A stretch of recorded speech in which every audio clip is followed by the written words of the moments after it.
Well, good afternoon or good morning, everyone, depending on where you are. Welcome to today's webinar.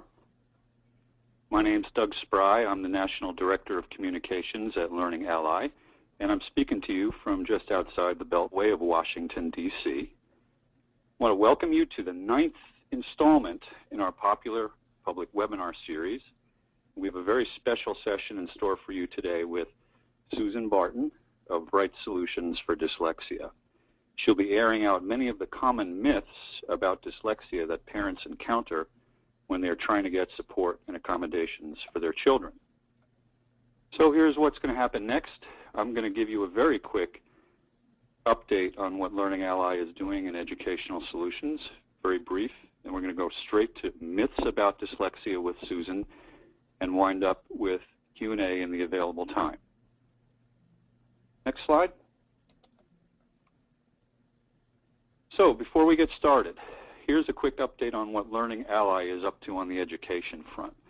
We know that most of the folks in our audience today are parents.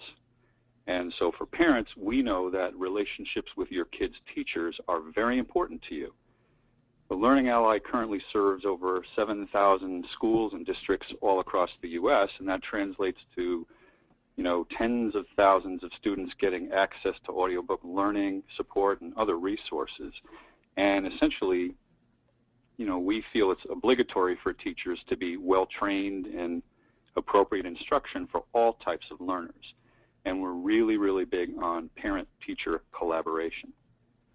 So to that end, our educational solutions team is hugely focused on supporting teachers with what we call professional development sessions. And these range from full 2-day workshops to very compact 1-hour training modules. We try to make it easy and accessible for teachers and their busy schedules.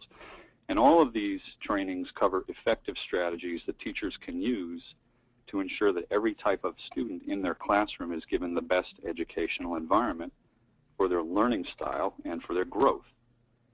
So I would like to encourage our parents to let their teachers know about these resources. We're happy to help your schools understand Learning Ally's programs, so just contact us to learn more. And finally, wanted to mention that in coming months, you're going to see us engaging with some teachers who specifically support dyslexia in their schools.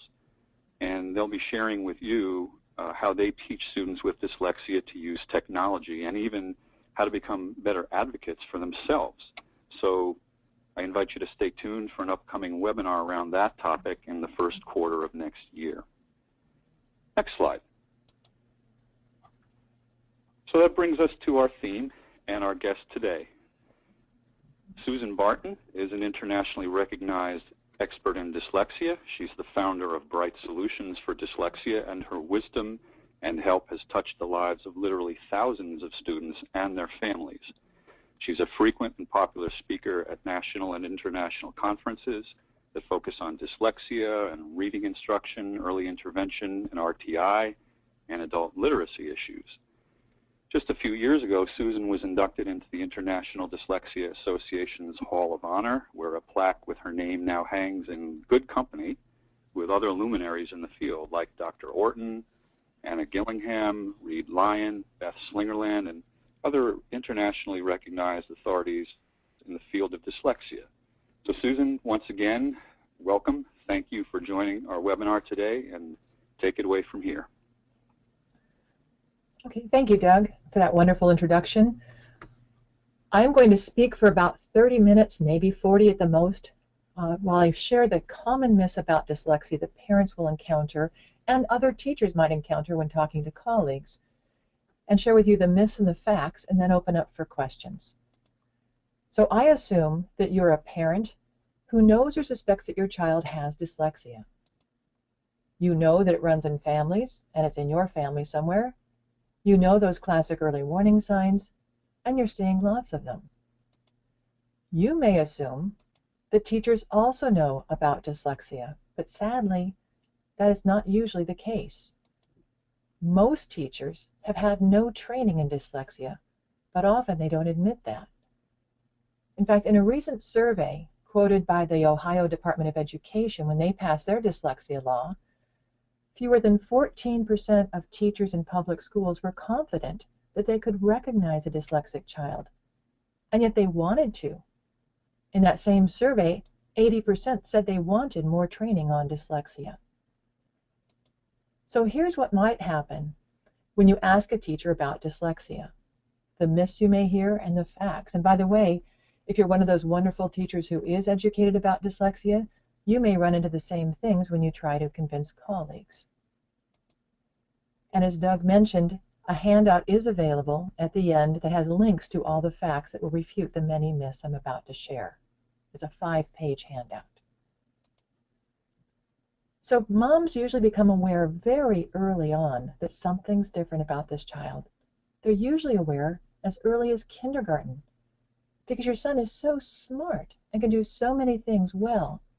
But when he's reading, he'll recognize a word on one page, but not know it on the next page.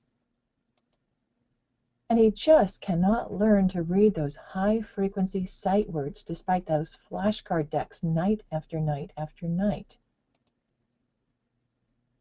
And he cannot sound out simple, unknown words that are purely phonetic, even though he's had phonics instruction in preschool, at home, and the teacher's using a good phonics program. You also know that his spelling is really bad. You spend hours and hours and hours trying to get him to learn those 20 spelling words for Friday's test, and he may do okay on the spelling test on Friday morning, and yet he can't retain those words from one week to the next. And when he tries to write a sentence, his spelling goes out the window. And you are aware that even in kindergarten, homework takes a lot longer than it should. The teacher says it should take 10 or 15 minutes, and it's taking you an hour or sometimes 2. So when you bring up the possibility of dyslexia to the kindergarten teacher, or at least bring up your concerns about his reading, the kindergarten teacher might say, "Oh, he's not that bad. He's not my best reader, but he's certainly not my worst reader." Or the kindergarten teacher might say, "Oh, he's a boy. Boys learn later than girls. There's nothing to worry about." Or the kindergarten teacher might say, "He's just a late bloomer. He'll catch up next year." And that is a myth. There's this myth about being a late bloomer that research does not support. In fact, the research shows the opposite. The research shows that children who get off to a poor start in reading rarely catch up. The studies show that most poor readers in first grade are still poor readers at the end of fourth grade if they don't get the right type of instruction. And other studies show that first grade reading achievement strongly predicts 11th grade reading achievement. So sitting back and waiting and hoping he's just a late bloomer is not at all recommended. But the mom hopes the teacher's right, and so sits back and waits. And yet by the end of kindergarten, the teacher has to admit he's just not ready for first grade. Let's retain him. Let's give him another year to mature. And there's this myth out there that retention actually helps academic struggles, and yet the research shows that it does not. In fact, the National Association of School Psychologists have all kinds of position papers stating that retention has proven to be ineffective in meeting the needs of students who are academically delayed. The National Joint Committee on Learning Disabilities have stated that hundreds of studies show that retaining children does not produce higher achievement. Studies also show that most children do not catch up when they're held back. If they're taught the same way a second time, you're going to have the same results. Retention is one of the most powerful predictors of who's going to drop out of high school. And in fact, studies of sixth grade students who were retained ranked retention as the most stressful event in their entire life, more stressful than losing a parent or going blind. The emotional damage caused by retention is huge. But moms don't know that. So the mom might either allow retention and discover it doesn't help much, or might send them to summer school instead, and it doesn't help much, or might use hooked-on phonics at home, and it doesn't help much. There's this myth out there that phonics helps. It doesn't. Traditional phonics does not help children with dyslexia because they can learn phonics. Our kids can learn the sounds that each letter makes, even though it takes a lot longer and it's a lot harder for them to learn it. They can learn the sounds that letters make, but they can't apply it when they're reading. In fact, a classic warning sign of dyslexia is a child who cannot easily sound out an unknown word when they're reading, even though they've been taught phonics in preschool, phonics in kindergarten, phonics at home. And it's not that they're stupid. The reason they have trouble applying phonics is they lack an auditory processing skill called phonemic awareness. And there are 7 essential phonemic awareness skills a student should be able to do out loud before they're introduced to letters, or letters will never make much sense. And these are the 7 essential phonemic awareness skills. A child should be able, by the beginning of kindergarten, to create words that rhyme, or when given a set of 3 words to listen to, figure out easily which one does not rhyme. They should be able to, out loud, listen to 2 or 3 or 4 sounds and blend them together into a word. This is before print. This is just out loud. Students should be able to take a word and break it apart into its individual sounds. Or they should be able to count how many sounds are in a word. Or they should be able to compare 2 words and figure out, are the first sounds the same? Are the last sounds the same? Are the middle sounds the same? They should be able to take a word that they hear, and when the teacher asks them to change a sound and figure out what the new word would be, they should be able to do that out loud. And they should be able to listen to a word, and when the teacher says, now if you took this sound away, what word would you have? They should be able to delete it. Most children learn phonemic awareness automatically just by being exposed to speech. Children with dyslexia do not. They can be taught those skills, but they must be taught those skills. They will not figure it out automatically. And that's why phonics does not work for these children. Phonics assumes that you do have phonemic awareness. So after trying one of those 3 things during the summer, first grade starts. And moms know things get harder in first grade. Within the first quarter of first grade, your child is afraid to go to school. They don't like school. They're fearful of school. They say, Mom, I got one of those headaches. I've got one of those stomach aches. Please don't make me go to school today. Because they're not stupid. They know something is wrong. Everybody else is getting it, and they're not. And that creates a lot of anxiety and fear. And the teacher says, well, his reading will get better if you have him read out loud to you, and yet you'll discover that he hates to read out loud to you, resists it, is very poor at it, and yet he loves it when you read to him. And homework wars are now starting. Homework was up to 2 to 3 hours a night, and it's not easy, pleasant time. This is time when there's tears and frustration and yelling and slamming doors and screaming, and you almost wonder as a parent, is he faking it? Could it really be this hard for him? It looks so simple. So the mom will go in and often ask the first grade teacher, what do you think? Could it be dyslexia? I'm seeing a lot of the warning signs, and dyslexia does run in my family tree, you know. And the teacher might say, oh, there's no such thing as dyslexia. And that is a myth, that there's no such thing as dyslexia. We have more than 35 years of research on dyslexia. There's mountains and mountains and mountains of evidence. And I'm sure people watching this know that evidence.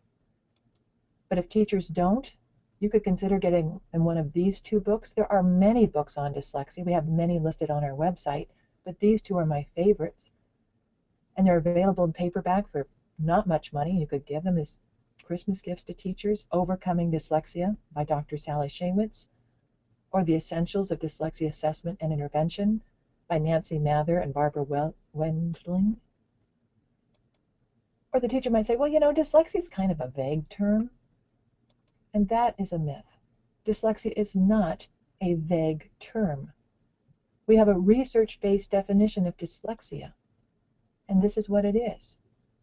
Dyslexia is characterized by, which means the symptoms are, difficulties with accurate and/or fluent word recognition. That means when they look at a word, they cannot accurately figure out the word, frequently have trouble with that, or they can do it, but they're not very fast at it. And is characterized by poor spelling and poor decoding abilities. Decoding means reading by sounding out. The research-based definition continues and says, these difficulties result from a deficit in the phonological component of language, which means sounds within the language, that is often unexpected in relation to other cognitive abilities and the provision of effective classroom instruction. So it's not like the teacher isn't teaching or trying. She is. It's just not working for this child. And secondary consequences of those struggles may include problems in reading comprehension. Now it's interesting, in the early grades, our students can comprehend passages even though if you listen to them read it, they're reading slowly, inaccurately, skipping words, guessing at words, because the stories are fairly predictable and these are smart kids and they can fill in the missing pieces. But by 4th or 5th grade, they are reading so slowly and so inaccurately that their reading comprehension scores start dropping. And secondary consequences are reduced reading experience, which means they don't read any more than they absolutely have to because it's such hard work. And that can impede growth of vocabulary and background knowledge. Which is why I always tell parents that until your child can read independently, please continue to read to them or get them books on audio that are at their intellect level and let them listen to books so their vocabulary growth doesn't stop. Or the teacher might say, well, dyslexia is an old-fashioned term. We don't use that term anymore. And that is another myth, that this is an old-fashioned term that isn't used anymore. It is used. It's used a lot today.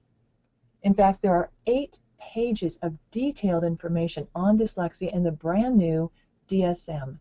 DSM stands for Diagnostic and Statistical Manual. 5 means version 5. It's all there under 315.00, and that is brand new. It was just released in June 2013. And that's the manual that psychologists and educational professionals and others use to diagnose conditions, such as dyslexia. And dyslexia is listed in the special education laws that our public schools use, called IDEA, Individuals with Disabilities Education Act. It's in the definition of specific learning disability. The word dyslexia is right in there, so it is current. It's not old-fashioned. We do use it today. Or a teacher might say, well, dyslexia is pretty rare. I've only had one dyslexic student in my 20 years of teaching, and she's not lying. If she's a first-grade teacher, she might have only had one first grader come into her class who was already diagnosed with dyslexia. But it is not rare. That is a myth. According to all the research that we now have on dyslexia, if you count them all, going from very mild up to extremely profound, dyslexia impacts 1 in 5 students. 20% of students in our country have dyslexia to some degree. Dyslexia is actually the most common reason a bright child will struggle first with spelling and then with written expression. These are the kids who can't seem to remember that a sentence has to start with a capital letter. And there has to be punctuation in there somewhere. And that's not a complete sentence. And it's also the most common reason that they will hit the wall in reading development by 3rd grade, if not sooner. And yet, most public schools are not yet required to test children for it or to screen them for it. In fact, only 12 states in our nation have dyslexia laws. And some of those laws are so new, they've only been passed in the last year or two, that they haven't even been fully implemented yet. Or the teacher might say, he can't have dyslexia because he can read. And that's another myth, that children with dyslexia cannot read. They can. They can all read for a while, but they will all hit the wall in reading development by 3rd grade, if not sooner. Because when they are reading, they do not look at the letters. Instead, they rely on picture clues and context clues and looking at the first letter in a word plus the shape of the word to guess. And they guess a lot when they're reading. But they can read for a while and they become pretty good guessers. Or the teacher might say, but he can't be dyslexic because he doesn't see things backwards. And that's another myth, that dyslexia means you see things backwards. They do not see things backwards. They see things the same way you and I do. But this is pretty common in children with dyslexia, confusing B's and D's. But they're not seeing it backwards. It's that they're left-right confused. Always have been, always will be.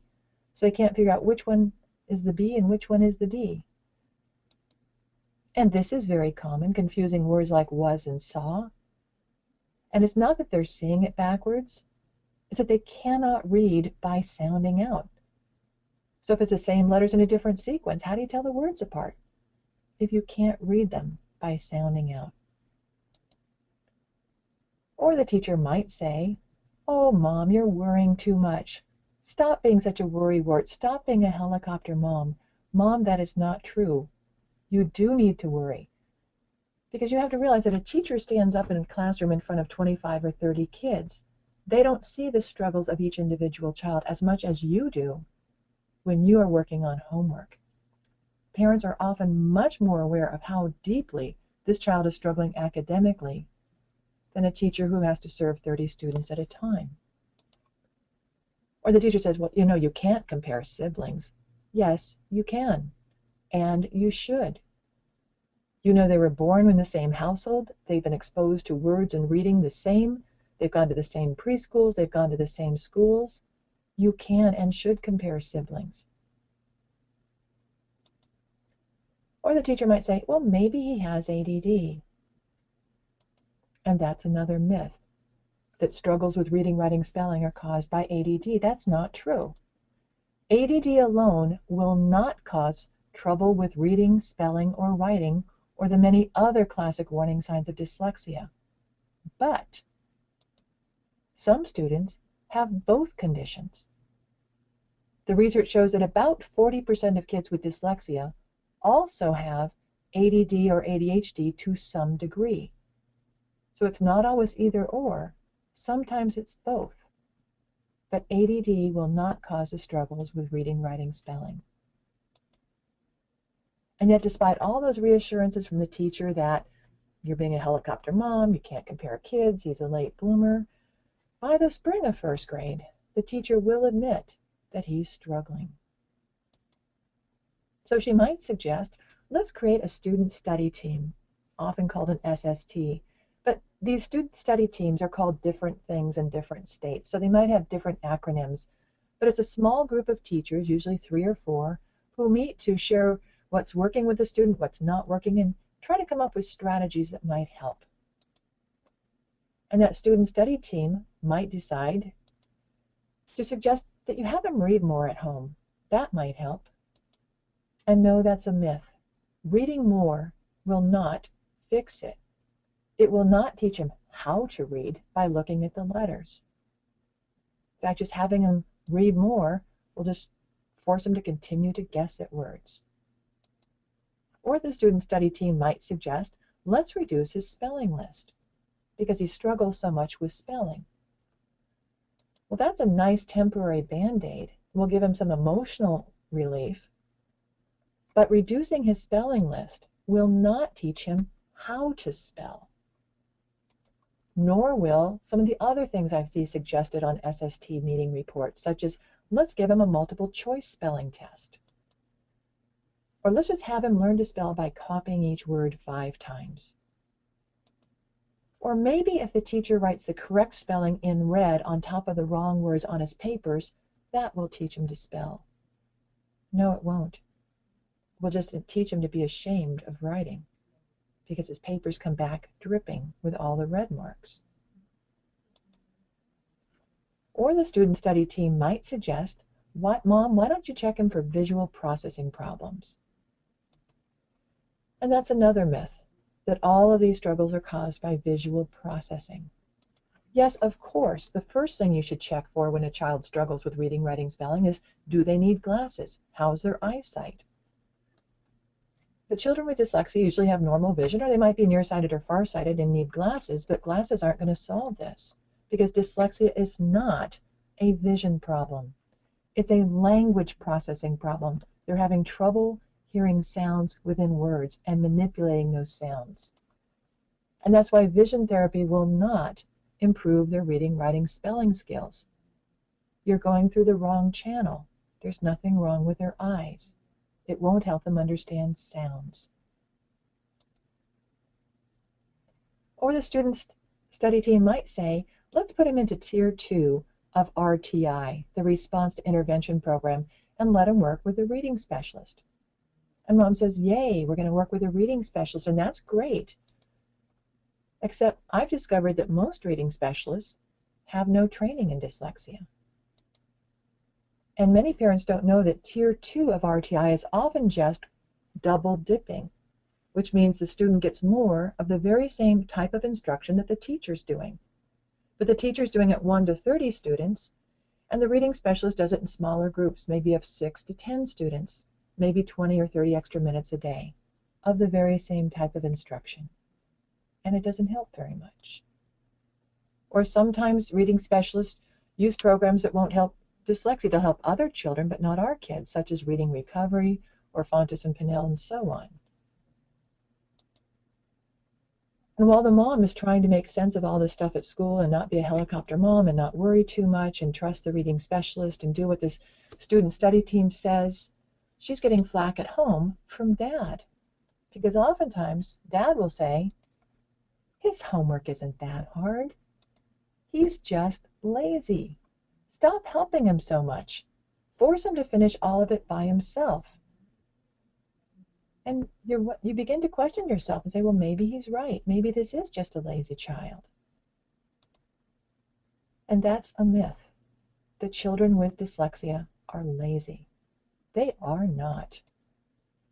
Trust me, no child struggles or fails on purpose. Every child goes to school expecting to succeed, wanting to make his parents proud of him, wanting to get good grades.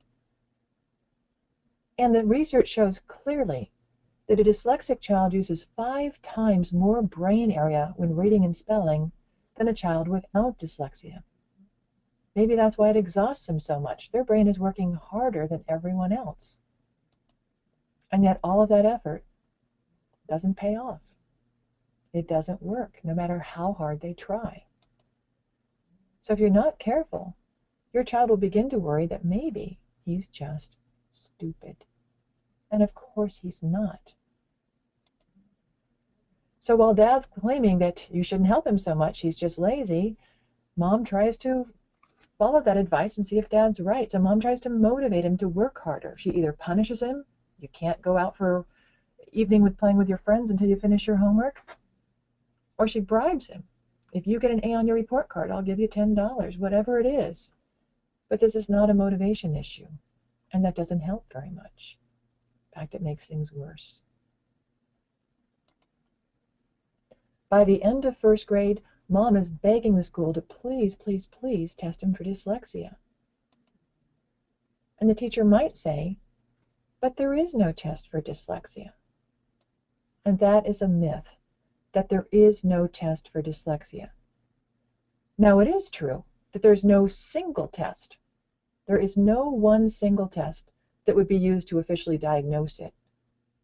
Dyslexia is too complex for that. It requires a full battery of academic tests.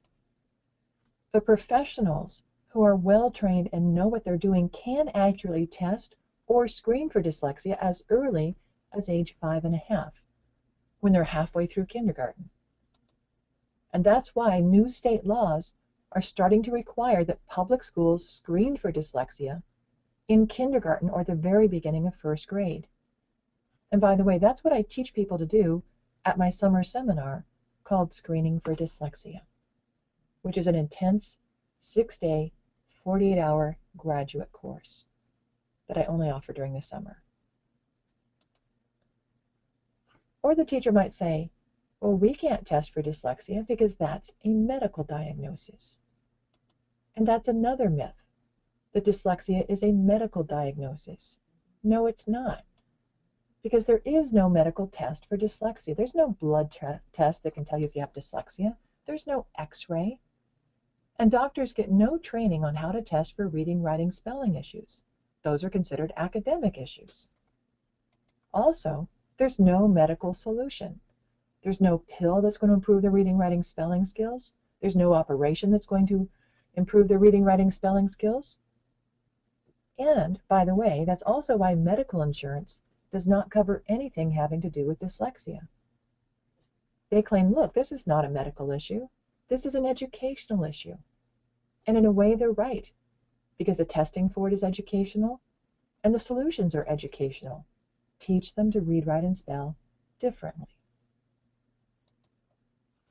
Or the teacher might say, well, I'd love to refer them for testing, but our school doesn't like me to refer the kids for testing. They don't like to test kids until at least second grade.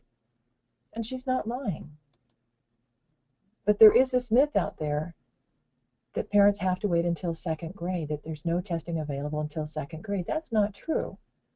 But it is true that schools often resist testing children because most children are not far enough behind until they're at least in second grade to meet the school district's eligibility requirements for special ed services. And every school district has different eligibility requirements. And since it takes a lot of time and money and effort to test a child, public schools often resist testing until a child is in second grade or later. But if parents know their rights, they can write a letter requesting that their child's public school test their child now for a possible learning disability. Parents can actually write that letter at any time. Or the first grade teacher might say, if he's still struggling next year, then the student study team next year will refer him for testing. And yet, because of his struggles, the first grade teacher might recommend, let's retain him. And we've already been through that. You know that doesn't help. Or let's send him to summer school again.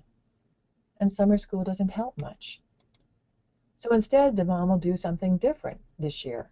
She might send them to a learning center like a Sylvan Kuman or Score Center, and yet they don't use programs designed for children with dyslexia. Or she might decide to hire a private tutor, often a wonderful, caring, retired reading specialist who works with them one-on-one with methods that weren't designed for children with dyslexia, so it doesn't help very much. And then second grade starts, and things get even harder. There's much more homework in second grade, and much more writing of compositions and journal entries and essay tests and stories in class. So the mom is asking the teacher, please, can't you see how much he's struggling? Would you please refer him to be tested for special ed?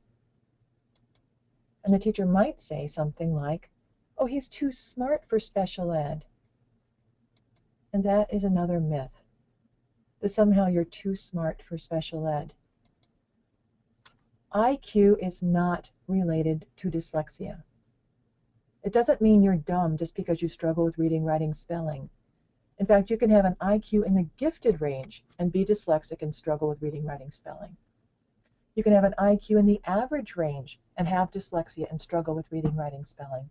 And you can have an IQ in the low range and struggle with reading, writing, spelling due to dyslexia. It has nothing to do with how smart you are. And in fact, if you're ever classified as having a learning disability, it does not mean you have a low IQ.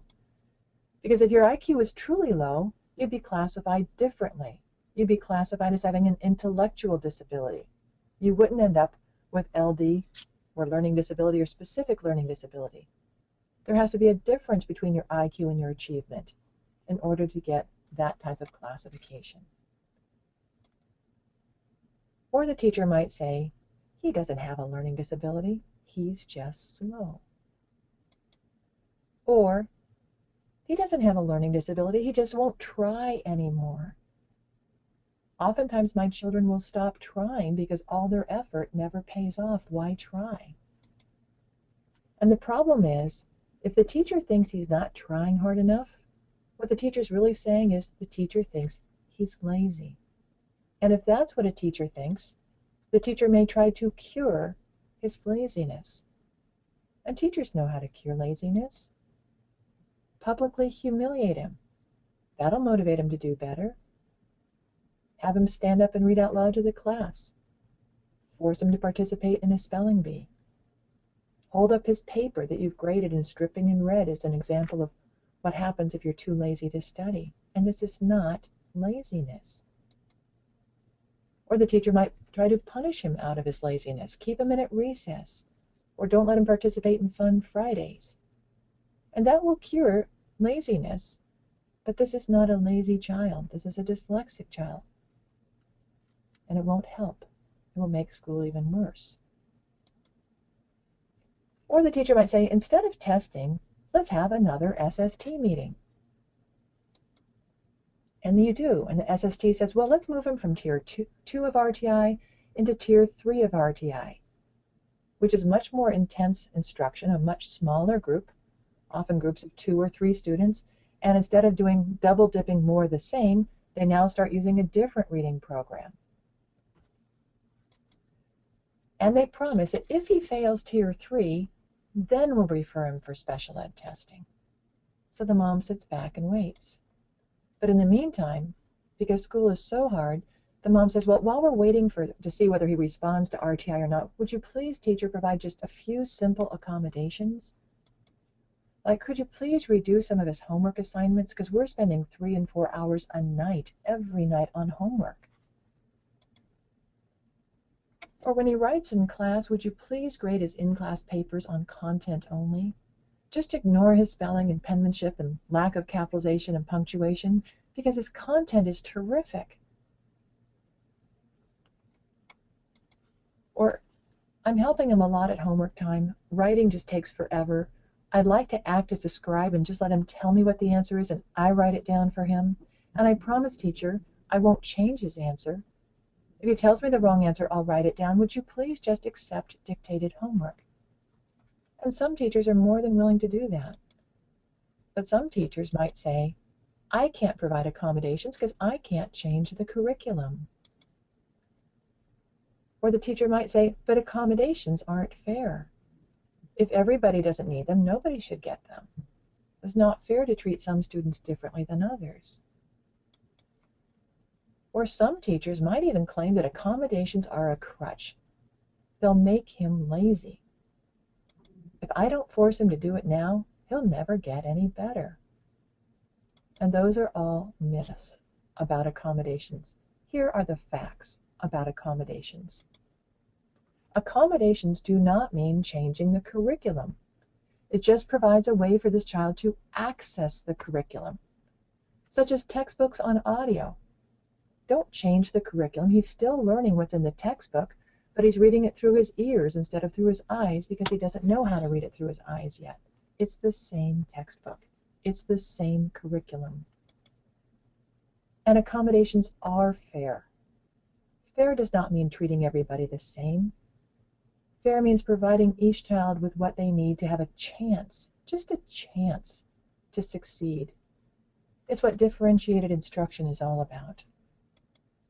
And the most important thing for both parents and teachers to know is accommodations are meant to be temporary. They're not meant to be forever.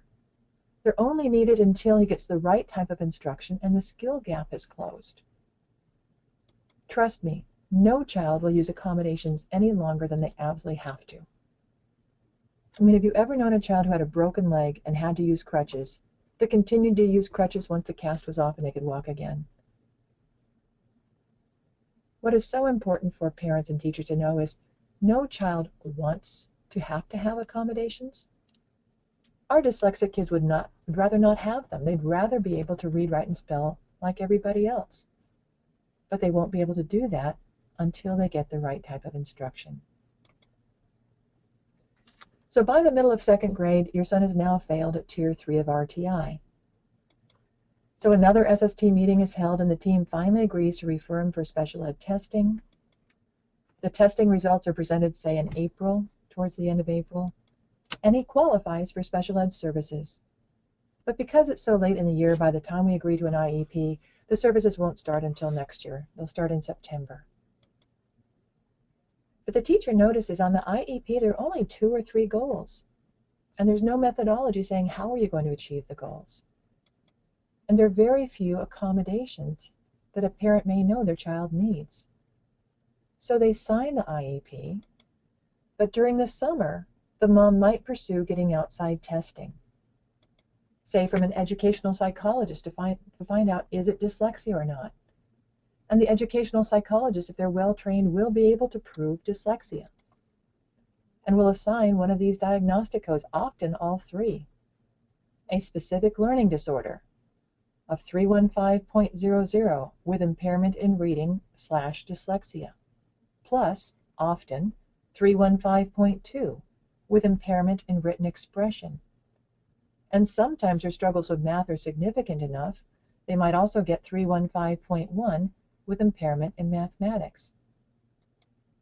And that educational psychologist writes an excellent diagnostic report that recommends Orton-Gillingham instruction, lists many appropriate accommodations, and mentions many good technologies tools this child will need to access the curriculum while their skills are being improved.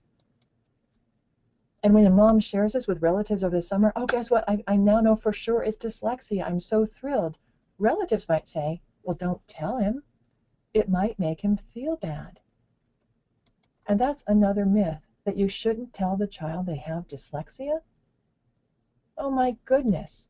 It will be such a relief for the child to know this is what's causing me to struggle. But of course you have to do it in an age-appropriate manner. And the relatives might say, well, if it not only will make him feel bad, but if you tell him, he might use it as an excuse to not work hard. Please know, it's a myth that telling a child they have dyslexia will cause them to use it as an excuse. It's not an excuse. It's an explanation. It explains why things have been so hard despite being plenty smart and trying plenty hard. It's also a relief to realize you're not alone.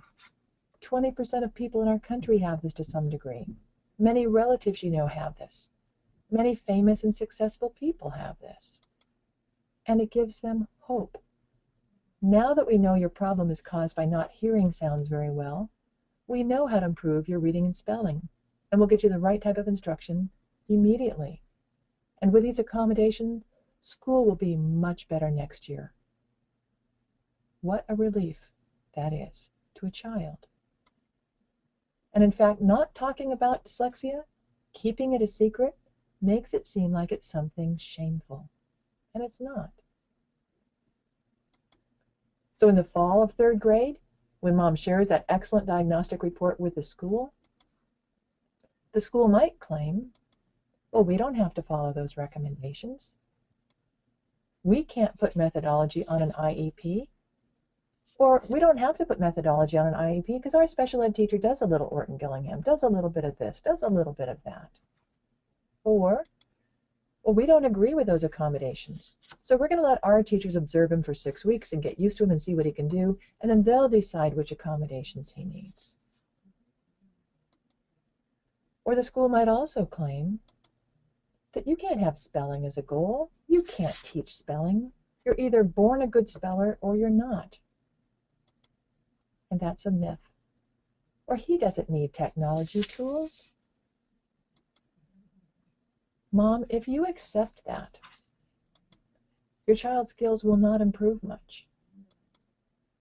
And you'll discover over time the emotional damage of not getting the right type of instruction, not getting technology tools, not having the skills improve much, will cause huge emotional damage.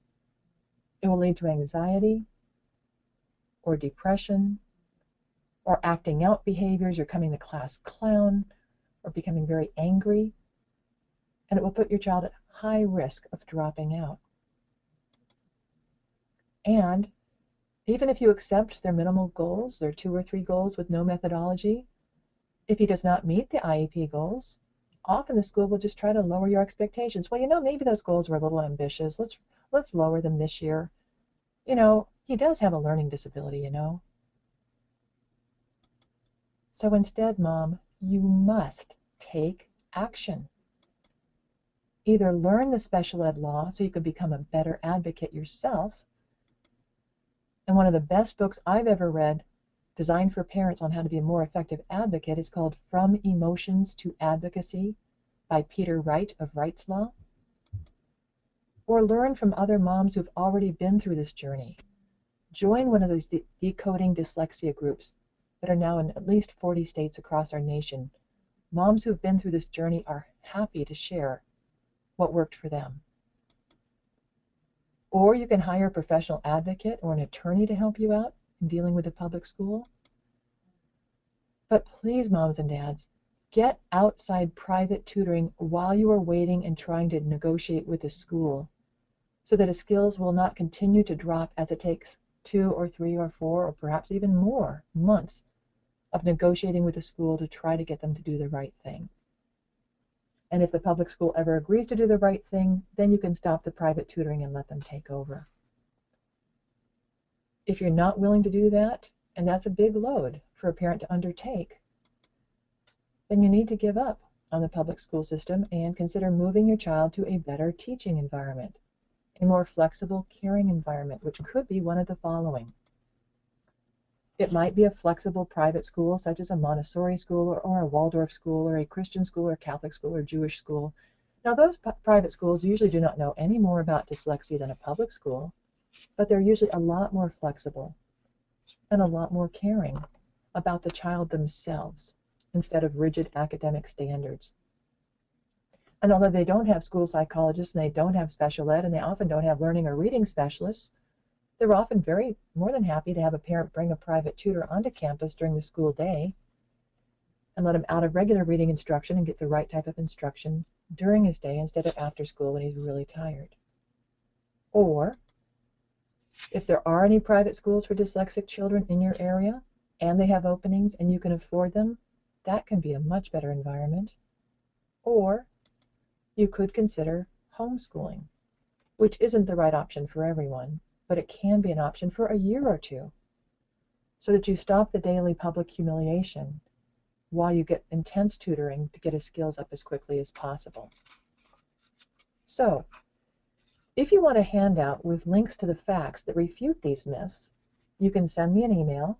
My email address is susan@brightsolutions.us, and as a subject, just put handout. I'll know what you'd like and I'll send it to you. It's a 5-page handout with live links that will take you to all the research that refutes these myths. And now I think it's time to open up for questions.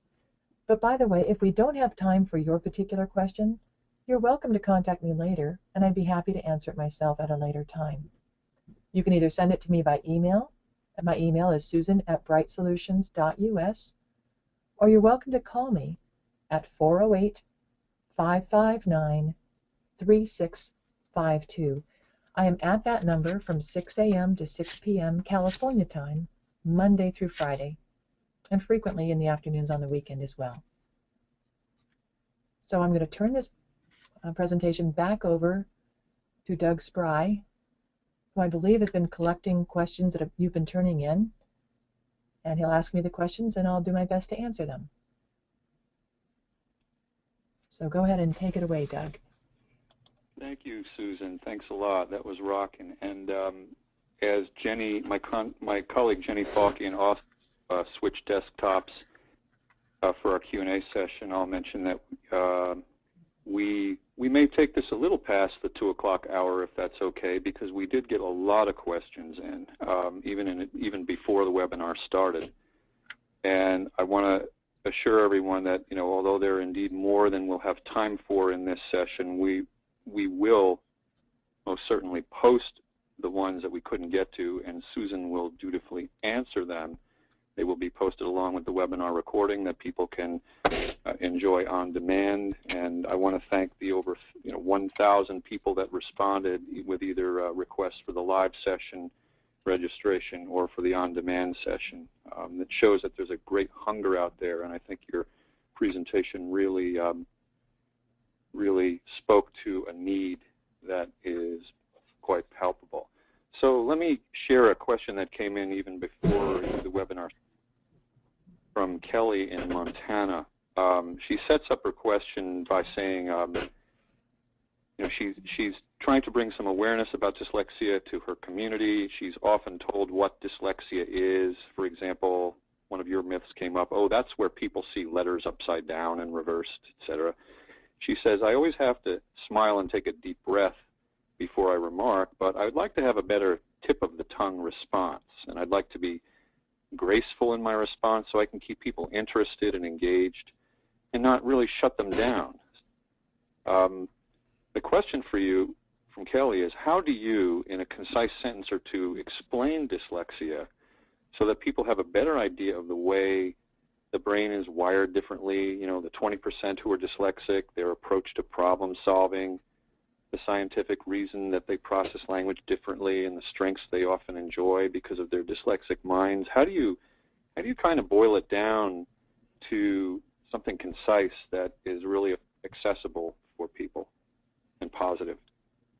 So how do I answer all those questions in one sentence? That's almost impossible. But when I hear those myths, and I hear them over and over again from taxi drivers, from people in hotels, people sitting next to me on airplanes, oh, dyslexia, is that where they see things backwards or upside down and so on?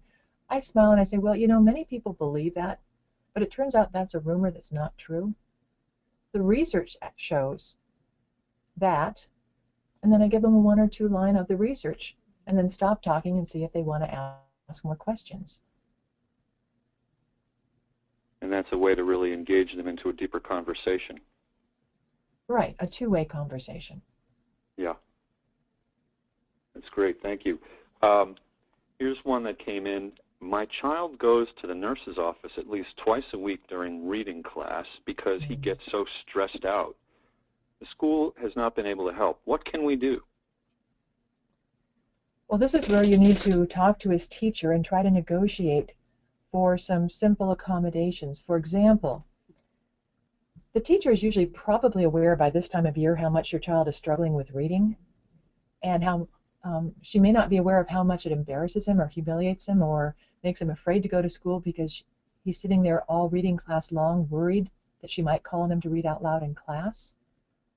So I would ask the teacher that while we're getting outside tutoring of the right type and helping his skills improve, would you please not call on him to read out loud in class unless he raises his hand and volunteers.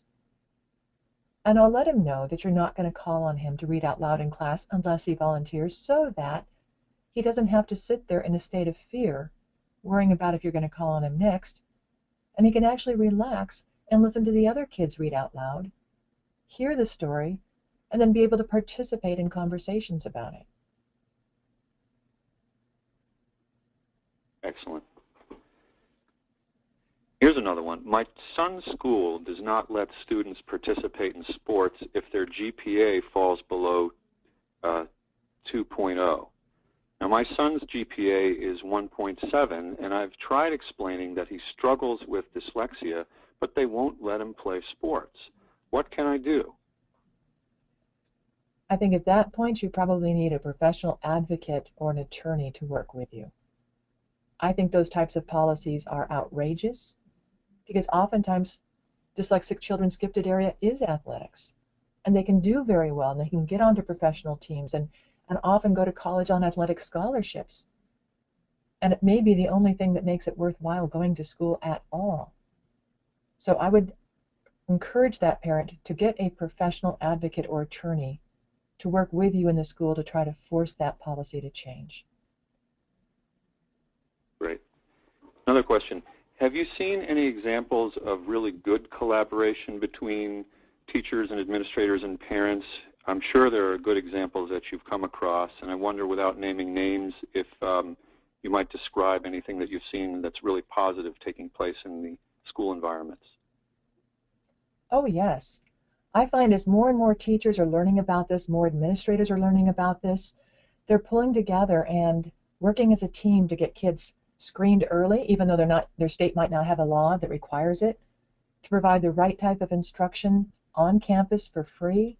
They're teaching their teachers about accommodations, and the principals encouraging them to just go ahead and offer accommodations to the kids who need them.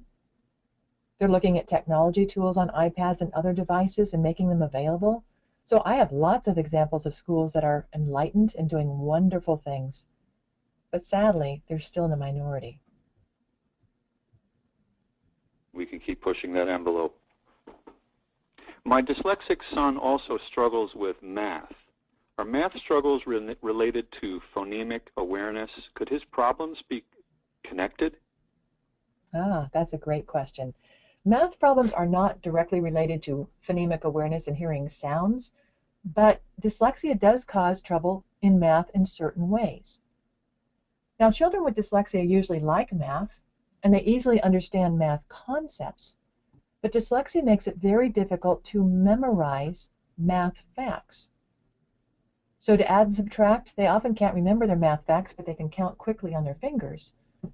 But boy, when they come to those multiplication tables, they'll hit the wall unless you use good programs like TimesTales. TimesTales.com is a website. They only have one product. It's $29. It's an ideal way to teach kids with dyslexia their multiplication facts. And then once they quickly learn them, and they will learn them in 5 to 10 hours, even though you've been struggling with that for years, and it's a fully automated program, so you don't have to hire somebody to do it. Once they know them, they'll show them on the same DVD how to turn around and use it for dividing. So memorizing math facts difficulty is part of dyslexia. So is directionality issues. So sometimes they start the math problem on the wrong side. And so are memorizing a sequence of steps and keeping the steps in the correct sequence. Like in long division, there's 5 steps you've got to do over and over and over again in exactly the right sequence, or you'll end up with the wrong answer. So sometimes providing just a list of the steps, which they can just check off as they do each one, solves that problem. They still have to know how to do this step, but at least they won't leave one out or get it in the wrong sequence. But they usually like math and understand math. But dyslexia will have an impact on those areas. Great. We'll share a few more. My daughter has not yet been diagnosed with dyslexia, but we believe she has the learning disability. Some days words and letters are jumbled for her, whereas other days they seem to make more sense. Is this normal? It can be.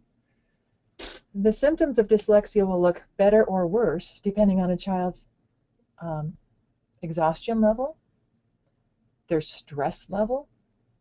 The symptoms of dyslexia seem to get worse when children are very tired, they're starting to get sick, they're under a lot of stress at school, like when finals come around, or they're really worried about something. So yes, their skills can seem to go up and down a little bit depending on that, or even when they're hungry or they haven't slept well. But another thing that sometimes happens is dyslexia and ADD sometimes come together, and one of those classic warning signs of ADD is good day, bad day. One day they can do it perfectly, the next day it's like they never saw it before. The next day they can do part of it, the next day they don't know it, the next day it all comes back. So it could be related to dyslexia, yes. It could be a warning sign that there's more than dyslexia, maybe dyslexia and ADD there as well. Here's a tough one, interesting, from a parent. My daughter is in 4th grade and is diagnosed with dyslexia. Her teacher knows this, but still insists that she take weekly vocabulary quizzes. It breaks my heart to see her study so hard and still fail the quiz every week. What are your suggestions for dealing with this issue? Sometimes our kids will do better if we change the test format. So instead of saying, here's the word, you write out the definition, which can be very, very difficult because we're back to memorizing arbitrary facts again, it might be much more successful if they had a column of vocabulary words and a column of definitions and they just draw a line between the two of them.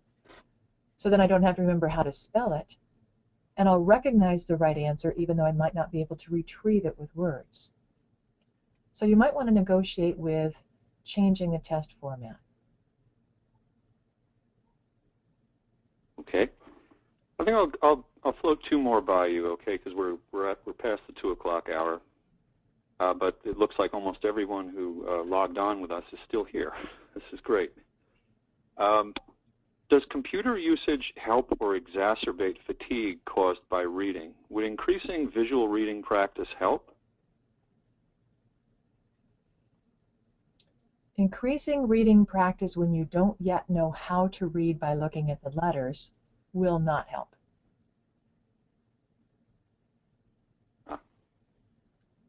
So some parents think, if I'm listening to audiobooks, for example, should I force him to follow along and look at the words or get programs where the words are highlighted? Will that help? And I tell parents all the time, it won't teach them how to read. I mean, hearing a word in their ear and looking at it highlighted won't teach them how to recognize that word the next time. But I would let the child decide which way they like it better. Some children would like it better when the words are highlighted, because if they have any attention issues, it forces them to pay attention and follow along. Other students will find that very annoying because they can't figure out the word anyway, and they'd rather just sit back and relax and listen. But reading more on a computer screen when you don't yet know how to read won't make your reading any better. Well, right, that plays into why we're offering, in our particular case, audiobooks that are with human narration, and some are married with voice text for children for whom that learning style, that reading style will benefit them if they look at on-screen text. It's just there's different strokes for different learners. Absolutely. A parent asks, is a neurologist the best professional to administer a test for dyslexia? What type of specialists should I be looking toward for testing? Most neurologists might be overkill because they're looking for brain damage, or they're looking for seizures, or they're looking for some disease in the brain often. Now, I'm not a neurologist, but that's my understanding of their specialty. I would look for either an educational psychologist or a neuropsychologist, or even a speech-language professional, a speech-language pathologist who can assign DSM-5 codes. But since it's fairly new having dyslexia in the DSM-5, you need to find somebody who's up to speed on it, is aware it's there, has read those 8 pages, has those types of testing, and has a lot of training in dyslexia. So a neurologist might be the wrong type of professional, but just any old speech-language pathologist or any old psychologist might not be the right one either. I actually have a list of questions I send out to people who ask about testers to say, ask this of somebody if you don't have a strong recommendation from another parent. And this will help flesh out whether this person is really well trained and has a specialty in dyslexia or not. So if anybody listens to it would like that list of questions, they can send me an email and just say questions for testers. I'll be happy to send it to them. All right, great. And I want to let everyone know again that we had many more questions that came in, and we've gone well past the hour, and we'll wrap this up in a moment. I want to thank Susan so much for joining us again. It's been a year, more than a year, since we did our first webinar with you, and I look forward to doing one a year with you if you're game for it. There's a real hunger out there, and I thought that this presentation there's going to be a lot of interest in it after the fact. And to that end, we're going to be posting it online in a day or two, along with a few days after that, more of the questions that came in that Susan will take time to answer. I would like to humbly request our audience to invite you to complete the short survey that comes up after you exit the webinar, because your responses are very important to us, because they help us calibrate the content of these events and just make them closer to what you need. So with that, thank you again, Susan, and this concludes our session for today, and we'll see you all next time. Take care, everyone.